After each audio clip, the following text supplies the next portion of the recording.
Are you ready to stop the self-sabotage and create the life you desire? Well, in order for that to happen, you need to break free from the bad beliefs that are holding your success hostage. You need to optimize the stress by turning it into extra energy for success. And those hurtful habits? Well, we need to give that pain a purpose for progress. Welcome to Stop the Self-Sabotage and Create the Life You Desire podcast. So here's one of my triggers. Lights, sunlight, moonlight, the lights in the room. In fact, every once in a while, whenever I look up, you probably can catch the ring light that I have focused on me in the reflection of my glasses. So lights are one of my triggers, and what it anchors is that every time I engage with someone, I'm looking for their brilliance. What makes them magnificent? How they light up the world. That didn't come naturally for me. I had to install that to where it happened normally, automatically. Because there was a time that whenever I would engage with someone, it was always going to be under the pretext of what were they going to try to get from me. But recently, in fact, over the last year, I discovered a trigger and then what's known as an anchor that sounded really healthy, but actually held me back. I was being controlled by it in a dysfunctional way.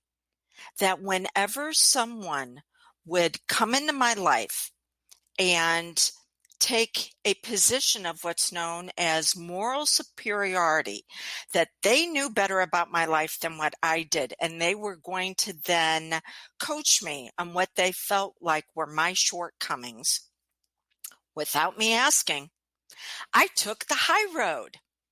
I decided that I would not respond, that I would just let it go. You know, that old adage of water rolling off of a duck's back, or maybe turning the other cheek.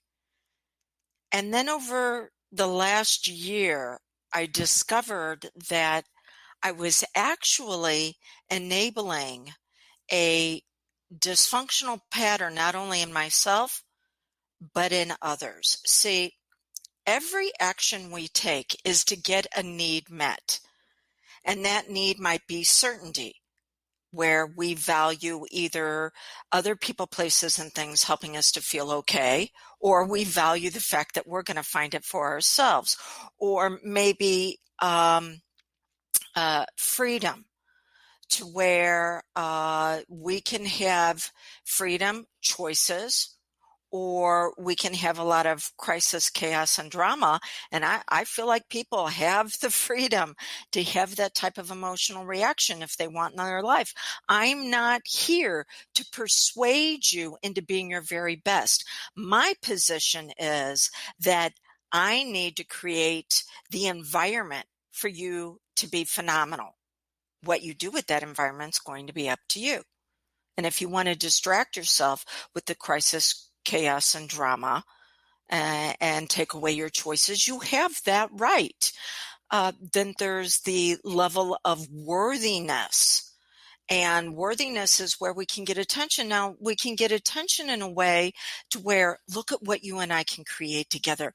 Look how we can create significance through your strengths, talents, and abilities. Or look at how you can be a martyr, or a narcissistic attitude, not narcissistic tendencies, but a narcissistic attitude that you've got to save others. Or validation. Validation, we want to connect with others through love, but we've been trained and conditioned to connect with them by holding ourselves back. So I was taking the high road. I was taking the high road when people decided, without me asking for their input, to let me know what it is that I should be doing for them to be okay in life, not necessarily for my life to improve, but for them to be okay. I was taking the high road, and it took me a year, but I finally discovered I was being controlled through my triggers of don't rock the boat, don't respond. They'll be able to figure it out on their own. But when I did that, I wasn't drawing healthy boundaries. And so, of course, people are going to feel like once they've told you what to do, they'll test it a second time. And if that they're able to do it that second time without a course correction, then they'll continue to do it. So I was being controlled through someone else's actions, and I had to take complete responsibility. I was the one doing it. I was the one that was allowing it. I was letting it happen. Because see, if I were to say, I'm going to be okay once they change, guess what? I'm now disempowered. I'm never going to be able to improve the quality of my life because it's going to be dependent upon someone else and what it is that they do. No, I had to take 100% responsibility for where I was at and what I was allowing to happen. And that's why I'm sharing with you today. Every Tuesday, I go live to where if you've got any questions or comments, feel free. I'm looking at the comments now. If you have any comments, because you've joined me live, please ask. But every Tuesday, I join you with lessons learned, usually the hard way, also known as beautiful weeds in my garden of growth. And today I'm focusing on how we're being controlled through our triggers. So triggers and anchors. Trigger is something that happens outside of you. Anchor is, it happens in less than 1,000th of 1 second. Your powerful mind, known as the subconscious, decides what you're going to focus on, how you're going to feel about it, and the action you're going to take to either avoid it or to move into it and amplify it. And once you start in that direction, your very powerful mind says, we do it once, okay, it's paying attention. Twice, it's getting a handle on it. 3 times, now you're experiencing what's known as emotional optimization, and your powerful mind will say, oh, if we're moving away, we need to continue to move away, and you're never going to be able to create the life that you desire and deserve by continually moving away from things.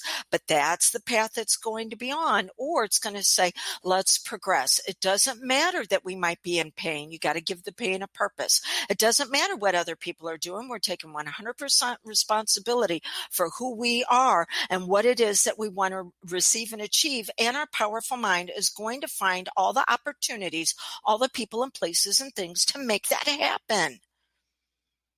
But you've got to take control of your triggers. So again, a trigger is something outside of you that tells you what you're going to focus on, how you're going to feel, and are you going to move away from pain or are you going to move into progress? And don't fall for what I'm going to call that, New Age BS. By the way, that stands for belief system, that follow your bliss and life will be wonderful. No, it won't. I know a lot of entrepreneurs that followed their bliss right into bankruptcy. Progress doesn't feel good when you're stepping outside of your familiar zone. Some people call it comfort zone. There's nothing comfortable about being stuck and struggling. It ain't going to feel good. In fact, your powerful mind is going to try to fight you and pull you back from it because it is not what it's been conditioned to experience. Okay, so we have thousands of triggers and anchors that help us get through our days. We don't want to have to consciously waste our resources on what different things mean. You experience it just a few times. You've attached a meaning to it. Anytime you're in an emotional state, your mind asks 3 questions. What does this mean globally? What does this mean about me locally. How do we avoid or amplify? Okay, so you might have a trigger that every time a commercial comes on in the evening, you're up in the kitchen getting something to eat. You might have a trigger that every time you look at your significant other, you remember all the ways they've done you wrong. You might have a trigger that you see certain things on social media and you need to set those people right.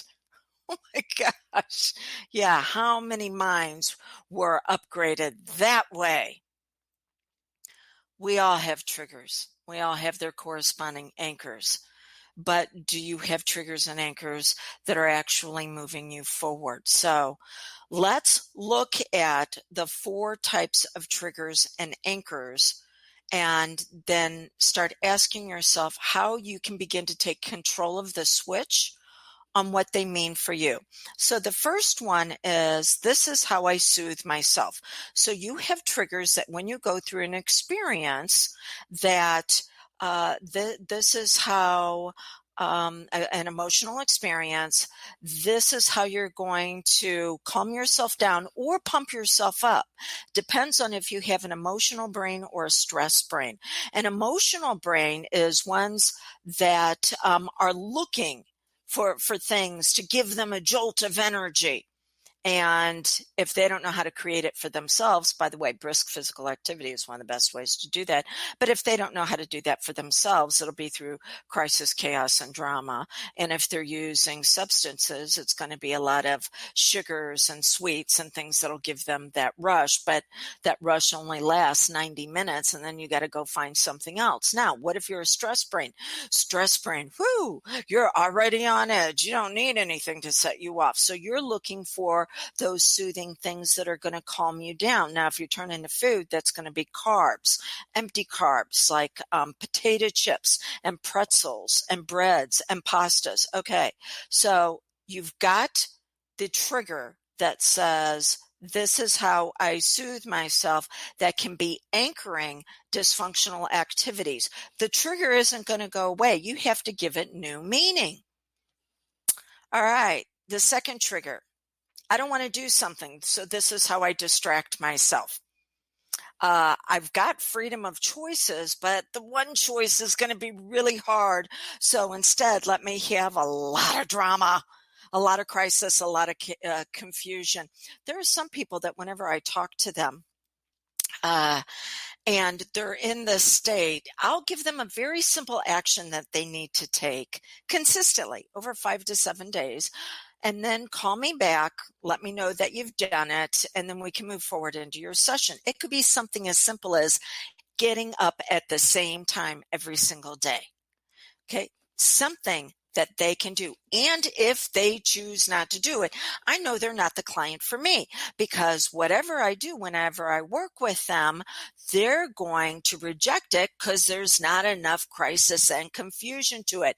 You got to take your power back by taking some very simple actions and giving your subconscious what's known as evidence-based beliefs. Your subconscious is only going to believe that life is going to get better based on the actions you're taking. And if you're not taking some consistent actions for you, then it's never going to go anywhere. All the goals that you set and the vision boards that you make and the affirmations that you chant, because you're going to find a way to sabotage them. So your subconscious is going to give me proof that I can trust you with this kind of energy.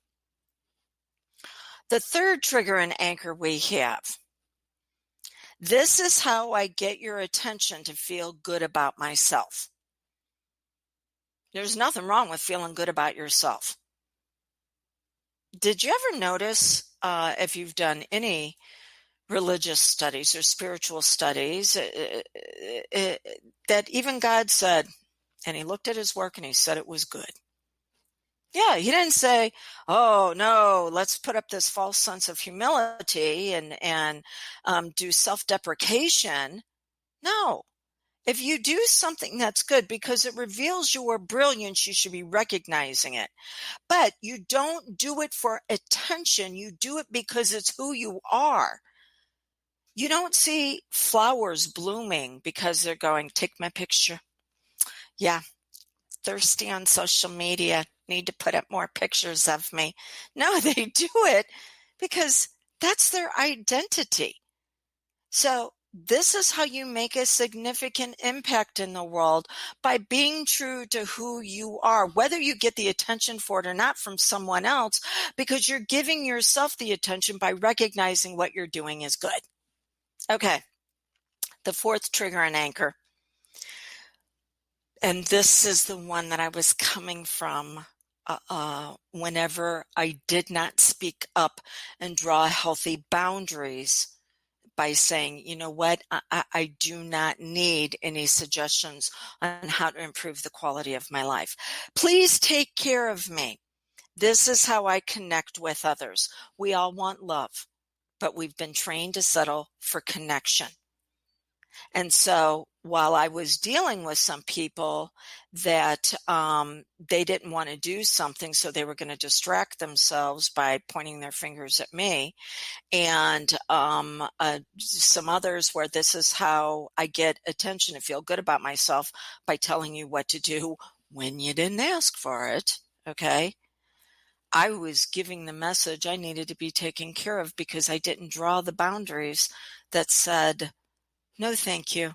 I'm not open to this conversation. That's simple. Okay. So what is it that you want to be looking at to be able to move from pain into progress? You got to give your pain a purpose. So, are you wanting certainty that this is how you soothe yourself by taking these actions in a healthy way?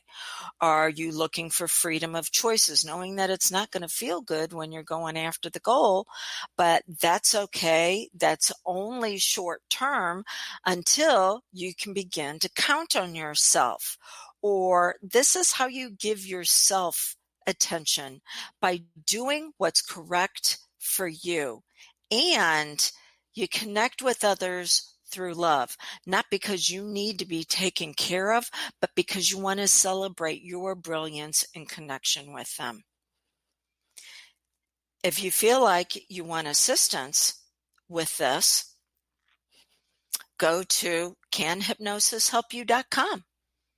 Take a look at what it is that I offer you, because not only do you get a private hypnosis session with me, you also get access to a course after your session called Life Mastery Through Self-Hypnosis, where I teach you to do this for yourself, because I don't want you to be dependent upon me. I don't want you to give me your power for you to be okay. I want to do transfer of authority, where you get to create the experience for yourself and you get to reveal just how brilliant you are. I help you jumpstart it and accelerate it, but it's going to be up to you. So go to canhypnosishelpyou.com and see if what I share there might be a beginning fit for you. And then if it is, you can text me for your consult, 636-699-7791. I will say that if you're wanting to work with me directly, you need to put that in your text. Okay? All right. So look at your triggers and anchors. See what of those values that they were getting met in a dysfunctional way, and what is it that you can begin to do to upgrade the message that you're sending to your subconscious about how brilliant you really are, and turn your light on even brighter. So until we get together again, blessings on your brilliance. Bye now.